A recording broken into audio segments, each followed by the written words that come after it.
Okay, I hope you guys have followed my previous videos on this sample program. So today I'll be continuing further.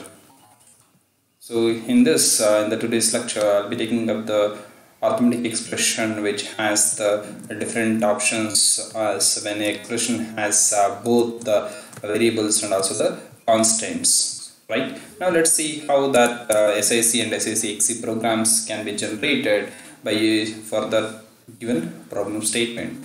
Right. As a part of the problem statement also, you can consider any example for that matter. So right now I'll be considering the very simple example here for your understanding. So what I'll do, I'll just write the SIC program separately, and let me write the SIC XC program at this right side, right? So here as an example, where if the expression, if I'd like to have an expression which has both variables and the constants, so for which let me consider one expression right here.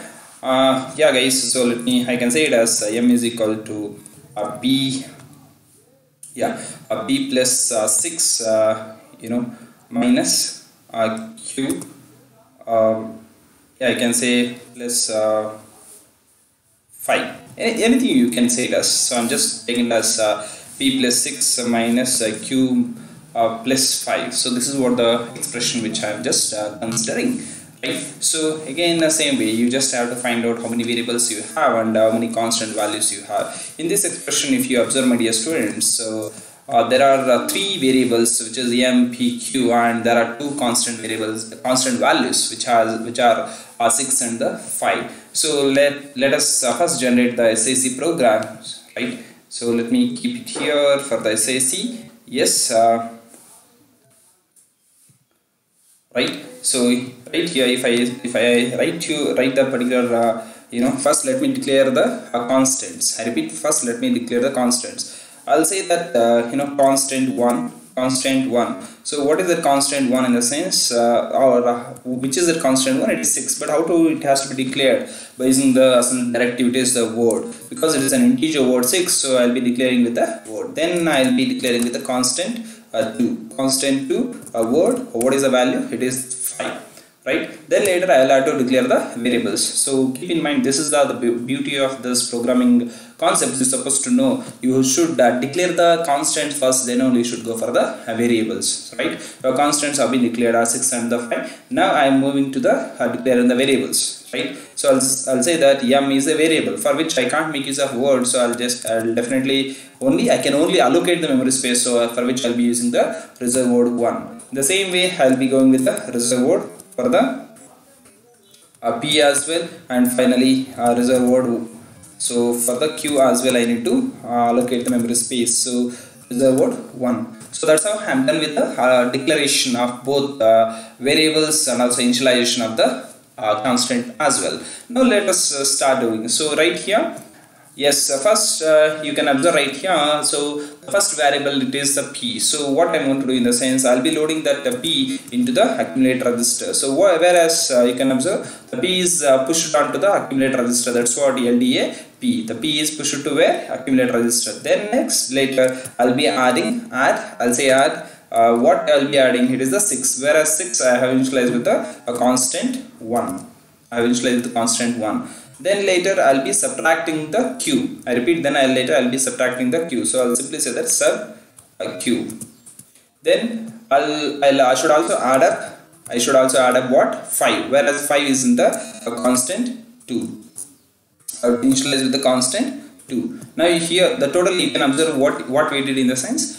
First we pushed p to the accumulate register, then we added with the constant 1 is added to the accumulate register, then q is subtracted and constant is again added to accumulate register. So that's where p plus 6 minus q plus 5 has happened. So till the resultant is still in the accumulate register, so that I have to push it back to the m. That is where we'll say that STAM, right? So that's the program. So I'll just remove this extra row, and this is where I'll be initializing. I'll say that addition. You have the name of the program can be anything with the start instruction and the address. Starting address can be anything again. So at the end, so I'll be having an end instruction END followed by addition. I'll be stopping the program which is addition. So this is the SIC program, you can observe. right? This is the SIC program. Same way, let us generate the program, because this complete story, if you ask me how exactly it has gone through, so how it has happened in a sense, you can observe, my dear students. So we have right here, this is the memory location. Totally we have 5 memory locations. I repeat, we have totally 5 memory locations, whereas each out of those 5 memory locations, 3 are constant, 2 are constant values, and 3 are variables. I'll just say, you can observe. So this is what, if I say this is a which is 6, which has a value, whereas so the name of this is what, the constant. We have initialized this to be a constant, you can observe. So the name, it is, we initialized it to be a constant 1. This is what, constant 1, right? So the next in the next memory location, where we'll be initializing it as constant 2. So this is where I'll just place accordingly. So this is separate memory location which has constant 2. I hope you guys are getting my point. The next variable I have, it is m, which is for which I just need to only allocate the memory space, because I don't know what is the value of that still, right? That's m for you. Next I have variable which is p, right? For p also again same way, I'll be just allocating memory space. P is allocated with only a memory space, you can observe right like this. Then next after that p, I have q. So again, q is a variable for which I'll be just only doing the memory space allocation. So constant 1 is initialized with the 6, and the same way constant 2 is also initialized with the value 5, right? That's what we did. Now as I'll be using the accumulate register in our SIC, so I'll be using the accumulate register in our SIC. So I'll write here for our SIC case, right? So first of all, what I'll be doing, I'll be just bringing the 6, first I'll be bringing p. First I'll be pushing p onto the accumulate register. What is this, my dear? It is the accumulate register. I'll say ACC, okay, accumulator register, right? So first what I'm doing, I'm just pushing the, first I'll be pushing what, the p onto the accumulate register, right? Then next I'm adding the 6 to it. Then I'll also be subtracting q to it. Is it not? So I'll also be adding a q to the accumulate register content. Then I'll be subtracting q, then adding 5 to the accumulate register. Finally, whatever the resultant I have in the accumulate register, that I'll be pushing back to the m. This is what we did in the SIC. Now let us see what is going to happen in SIC XC. So right, let us generate a program in SIC XC as well. Yeah. So for your case, I'll just take this table itself as a reference.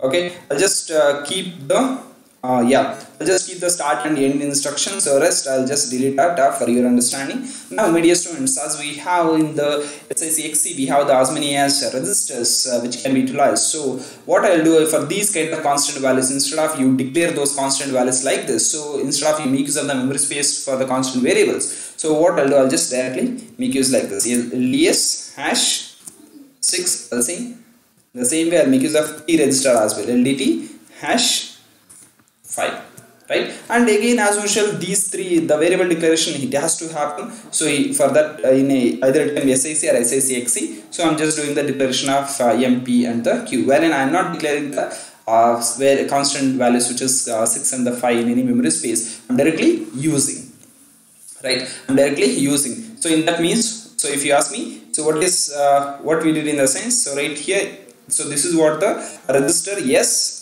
Okay, register yes, wherein I have initialized that with a 6. In the same way, I have one more register. Okay, I'm just making use of one more register. What is that? In the sense, it is 3, which is initialized with the 5. Is it done? Now let us start the process. I'll say that LDA. So LDA P. So as usual. So wherein this P, whatever the P I have. So here also I'll be using the accumulate register as well, right? So here is the accumulate register. What I'm doing, I'll be pushing the P onto the accumulate register. Understand? First I'll be pushing the P onto the accumulate register. Is it not? Then what I have to do, I have to add that with the 6, right? I have to add that with the 6. So where is that 6? 6 is in the S, right? So I'll make use of a register arithmetic operation, which is add R. It is add R. and what I have to add, you can follow the same sequence of based on your equation or your expression. What does your expression says? Your expression says that p plus 6. Where is the p? Right now, as you push p onto the accumulator register, so accumulator A has a p, and where is 6? It is in the S. So I can say it as it is A comma S. Whereas my dear students, remember where is the resultant? Resultant is in the register S. Repeat, resultant is in the register S. Now then again you can do you need to subtract that with the Q. So what I'll do, again I'll bring Q onto the accumulator register. You can observe I am bringing Q onto the accumulator register. So then I need to subtract. You can now what does between what and what I have to subtract, my dear students. So what does S has? S has p plus 6. What about the A has? A has Q. So I have to do S comma A, because whenever I do sub R, it is S comma A. S means p plus 6, A means Q, right? I hope you guys are getting my point. Now I'll have to insert one more row, so let me insert below. Yeah, so subtraction is done. Now still the resultant. Where is the resultant? Resultant is the A, right? Now finally I have to add that with the 5. Where is that 5? It is in the T. So I can say that add R A comma T, because A has what? It is p plus 6 minus Q is in the A, and T has 5. So that's where A comma T, add R A comma T. Whereas the resultant is in which register, my dear? It is in the T register. So that I have to push it, I have to store it back to the M. So there are different ways of generating a program, my dear students. It is not only this way. I repeat, this is not only the way where you have to generate a program. There are different ways to perform the the different ways to write the program. Okay, you should not stick on to the only one way, saying that this is only the way. No way, right? You will have different ways where you can keep generating the programs, right? I hope you understood this particular program. Thank you.